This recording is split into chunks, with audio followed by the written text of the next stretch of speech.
Welcome to The Slice with me, Bill Peters. Here in The Slice, we're going to take you on a little ride, and I hope you enjoy it.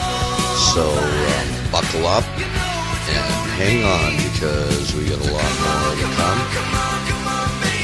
And enjoy the show, folks. Welcome to The Slice. This is Slice number 42. My name is Bill Peters, your host, and today we're talking about Gobekli Tepe. Now, Gobekli Tepe sprung up, let's see, 11,600 years ago.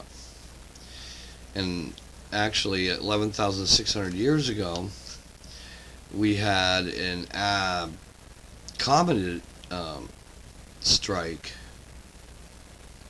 in the area of Canada, Washington State area.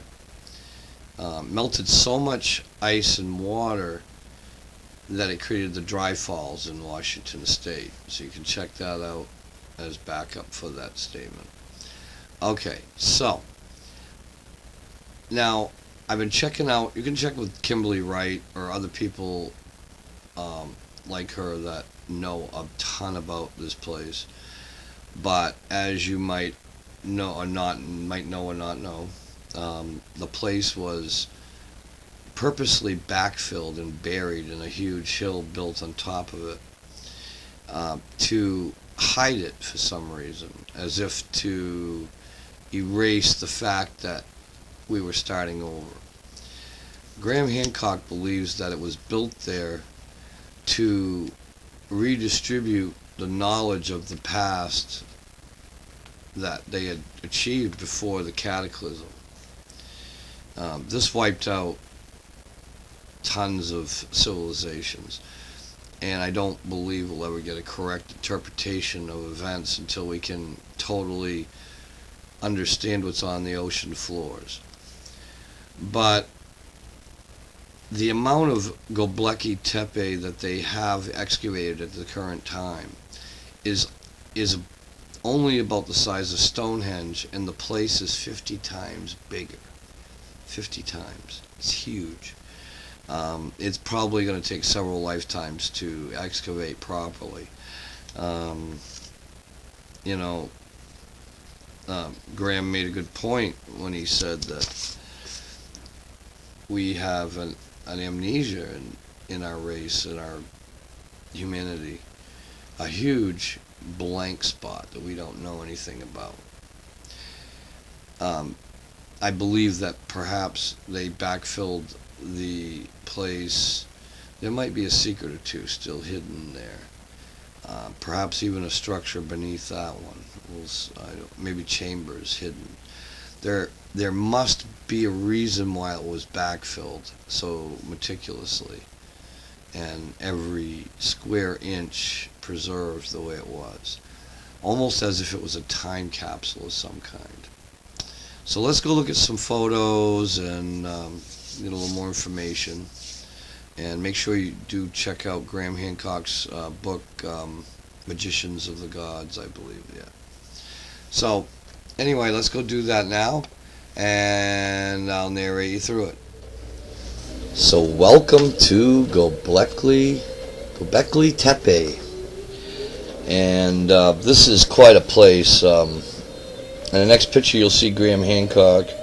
Now this is a prehistoric site. It's about 15 kilometers from the city of Sally. Yeah, I did that right. Anyway, it's in southeastern Turkey, and what makes this place unique is in its class is the size, the date, and some of the archaeological designs, very much like Egypt.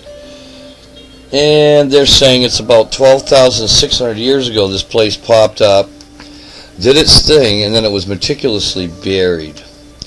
Incredible artwork depicting all the races, similar to what happened in South America with that one excavation. And these excavations began in 1995. quite intense. Lots and lots of artifacts lately. Just recently, a bunch of them came out. Anyway, it became apparent real quick that it has several Stone Age temples in it. It almost looks, because of the phallus symbols all through it. Here's the directions, actually. They found an artifact showing how to make the thing. There are at least 20 of these temples in this complex. And based on what, well, they think they're temples anyway, but based on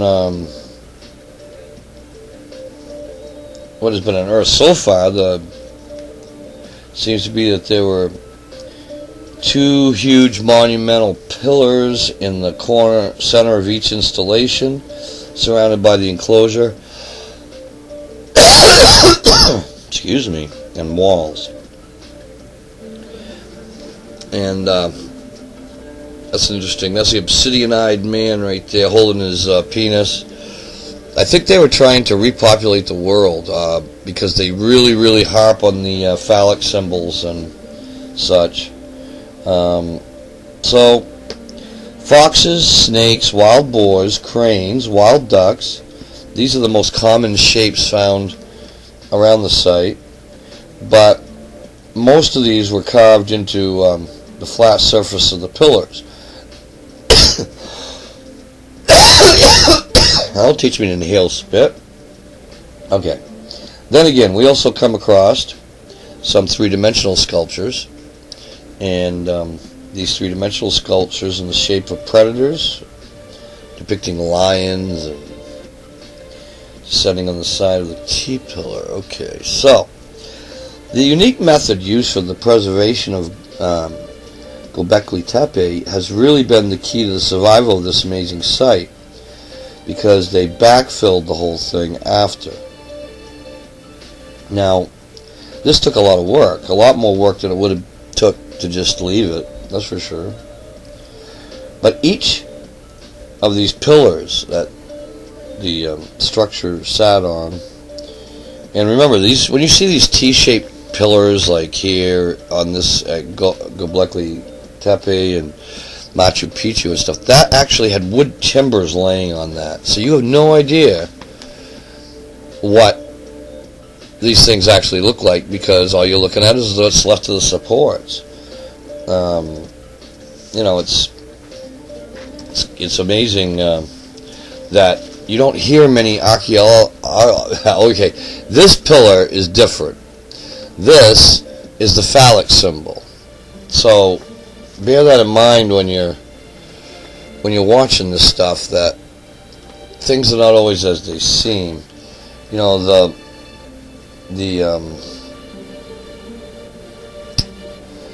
some of these pillars are 49 feet. Look at how close that resembles the Egyptians and their depictions of Ra and lesser gods.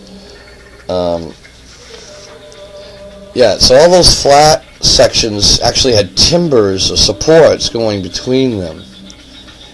And I don't know why nobody's ever... See, that's obviously going to have an oval thatched roof on it or something along those lines. You can even see how the taller timbers would have held the main bearing timbers over the top, where those two center ones are. And here's a depiction of what the entryway would have looked like, but it wouldn't have looked like that because it would have been covered. So they date this place at around 12,600 years ago, and it's definitely an old baby. Now, it's sitting on a flat tableau that was, everybody thought was a big hill because, well, it had a big earth pile on it.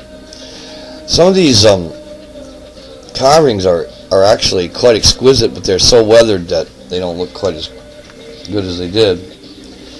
Now, through erosion and stuff, I think that's what they were trying. They knew that somebody would want to see this someday. Um, so here we are looking at from down the hill upwards. You see all the multitude of cultures, the heads that depict the cultures. I think that's a good way to look at it, as far as this was a learning center of some sort. Turkey, it looks like the Egyptians came from here originally after the first flood. But at least the Egyptians that were around when Rome invaded and stuff. Okay, now these, you can actually still see the work marks at the top of those stones. Some of these stones, they've determined either had a machine that cut them, or, well, actually they're acting pretty, all the stuff I've seen shows these guys, the copper would not have done it, the copper chisels and stuff. Now, you got to remember, this is right after a technological destruction. So, what probably happened is there was a few leftover things, and they took those few leftover things, machines or whatever, and they got some buildings done, and they disseminated knowledge, and hopefully a lot of it was kept. You know, I don't know. They see, even on this picture, you see a phallic on the animal. It's very interesting. They were trying to recreate the world after a great cataclysm, probably a flood. So the excavations are probably going to take, I don't know, probably another lifetime to complete, another generation. Incredible jaguar scenes and similar items. If you were to, now here's what they got set up now, trying to protect the site. The only way you can really see it is underneath these covers that they built. I think it's ridiculous, but you know, the thing's this old, why mess around with it? But you know, look how tall those pillars are. So those would have been grand halls. Okay, this is supposedly sent from the gods from the sky, and this is early hieroglyphic.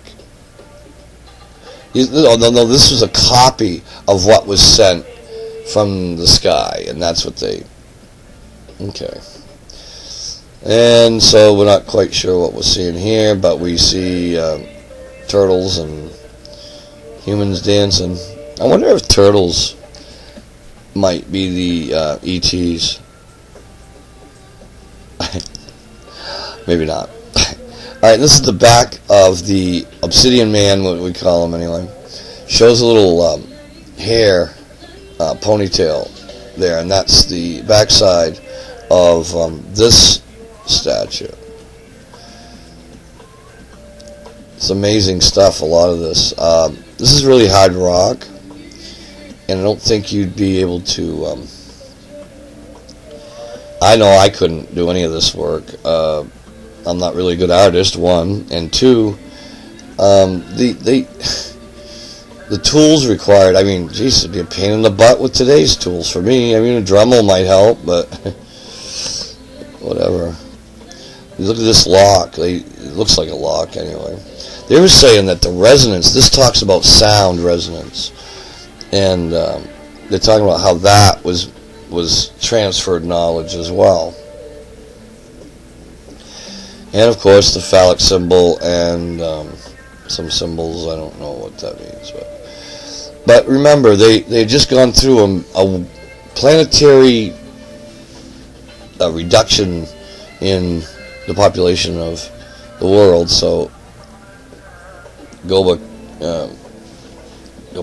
Tepe was the learning center. So folks, that's what I got so far. If you got anything else, ask Kimberly, because she'd know. Take care. Okay, so that's our show on Gobekli Tepe, and hope you enjoyed it. I hope I gave some good information. As I said during the course of the presentation, definitely check with Kimberly Wright if you have any questions, or grab Graham Hancock's book, Magicians of the Gods. He goes into detail in that book. He's done extensive research on pretty much everything out there. But, so, we'll leave you with this. We have no idea of what our past held. And in 10,000 years, I doubt there'll be much remaining of what we have today. So, I don't know as if it would be, 10,000 years, ice, floods, blah, blah, blah, blah. Yeah, it's going to wipe out anything previous. So, my contention is that humans have gone through several of these extinction events and survived somehow in each case. And what we're finding now are the remnants of the survivors. So, it's a lost world that we live in. We don't know where we came from. We could be a lost colony of ETs that just crashed here and couldn't get off and whatever, and then others showed up later. But the originals probably forgot even where they came from by the time any other travelers showed up, and thus we get our legends. Okay, folks, that's another show of The Slice, and thanks for coming here to get your slice of the information pie, and we'll see you next time on The Slice. Thank you. My name is Bill Peters. Take care.